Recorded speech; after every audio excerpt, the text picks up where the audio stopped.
Assalamualaikum warahmatullahi wabarakatuh teman-teman. Kembali lagi di video sederhana aku yang menceritakan tentang kehidupanku di desa ya teman-teman. Semoga kalian yang selalu nonton video-video aku semoga diberi kelancaran, kesehatan, rezeki yang lancar, dan dimudahkan dalam segala urusan apapun yang teman-teman ya. Nah, untuk seperti biasanya, aku merawat tanaman-tanaman aku yang ada di pekarangan rumah, teman-teman. Untuk kali ini, aku sedang memotong pucuk tanaman cabai ya, teman-teman. Tanaman cabai ini aku potong pucuknya itu nanti supaya pertumbuhannya, bunganya dan buahnya itu lebat ya, teman-teman. Nah, aku lanjut untuk merawat tanaman terong aku ini dengan cara aku gunting atau aku potong daun di bawahnya ya teman-teman, ini supaya nanti pertumbuhan terongnya itu bisa maksimal ya teman-teman, bisa berbuah dengan lurus tanpa ada mungker-mungkernya ya teman-teman. Ini aku gunting pakai gunting dapur ya teman-teman, jadi ini nanti akan aku gunting satu persatu di semua polybag ya teman-teman. Ini harus telaten karena ini daunnya lumayan banyak banget yang aku harus gunting. Dan ini untuk tanaman terong ini ada sekitar 20 polybag ya teman-teman, karena ini lahan aku, pekarangan aku sempit, jadi aku tidak bisa untuk memindahkan ke tempat yang lebih luas karena jarak antara polybag satu dengan polybag lainnya harus dipisah ya teman-teman, karena kalau tidak dipisahkan otomatis pertumbuhannya juga akan mempengaruhi ya teman-teman.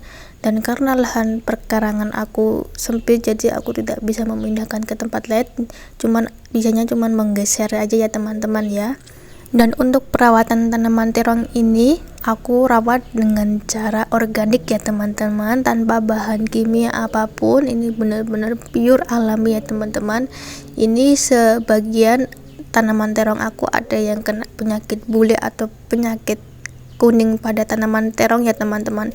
Ini karena aku jarang sekali untuk menyemprotkan pestisida nabati ya teman-teman, karena kan sebelum tumbuh bunga ini aku dahulunya juga sering sekali menyemprotkan pestisida nabati ke tanaman terong ini ya teman-teman, karena hambanya itu hama kutu kebul itu sangat banyak sekali ya teman-teman ya. Bagi kalian yang mau menanam tanaman terong, nanti dipikir-pikir dulu aja deh, soalnya kan aku yang udah pengalaman menanam tanaman terong ini emang sangat-sangat harus membutuhkan effort yang lebih dan harus membutuhkan kinerja yang lebih ya, karena kan di sini kan ini tanaman kan beda dari lainnya karena ini daunnya lebih lebar, terus untuk batangnya juga lumayan lebih tinggi, dan untuk perawatannya juga lumayan susah karena kan kalau daun lebar itu banyak sekali yang disukain sama hama-hama, termasuk hama kutu kebul ini teman-teman.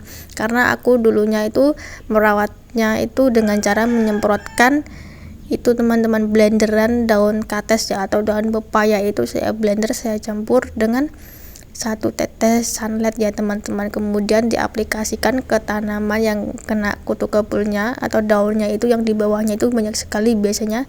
Terus aku semprotkan di pagi hari atau di sore hari, kalau bisa diusahakan jangan pas kena sinar matahari ya teman-teman. Nanti kalau pas kena sinar matahari, nanti itu tanaman akan menjadi layu dan akan rontok daunnya. Gitu teman-teman caranya merawat tanaman terong. Dan ini contoh tanaman terong aku yang sudah berbuah teman-teman. Ini berbuah 3 biji dalam 1 polybag ya teman-teman. Ini belum lagi yang lainnya juga masih pada berbunga. Ini tanaman terong aku tumbuhnya dengan subur teman-teman karena banyak bunga, dan pada kesempatan kali ini tanaman aku itu bunganya benar-benar pada kokoh ya teman-teman, tanpa pada rontok ya teman-teman, karena kan ada yang nanam terong itu bunganya pada rontok jadi tidak bisa jadi berbuah. Ini padahal aku cuman memakai pupuk kompos itu dari itu ya teman-teman, fermentasi dari kotoran kandang ya teman-teman, kayak kotoran sapi, kotoran kambing, itu difermentasi dulu, didiamkan dulu beberapa hari, nanti baru diaplikasikan ke dalam tanahnya ya teman-teman ya, sebagai pupuk alami ya teman-teman.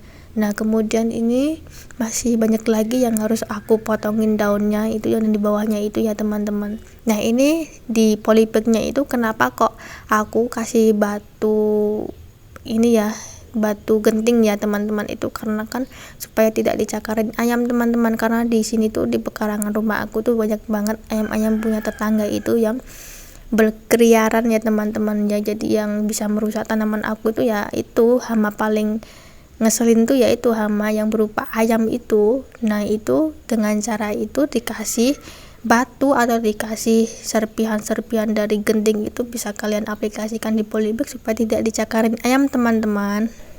Untuk pupuknya selain dari pupuk kompos kandang itu apa aja ya teman-teman selain itu ya. Nah untuk selain itu aku juga itu pakai air cucian beras ya teman-teman, yang diaplikasikan setiap 3 hari sekali itu kalau musim hujan. Tapi kalau untuk musim kemarau itu diaplikasikan setiap hari, setiap pagi dan sore ya teman-teman. Itu nanti juga akan secara alami akan tumbuh dengan subur ya teman-teman. Ini setelah aku potongin daun-daunnya di bawahnya itu aku kumpulin, aku jadikan satu ya teman-teman, dan ini lumayan banyak dan cukup sekian ya teman-teman. Bye bye.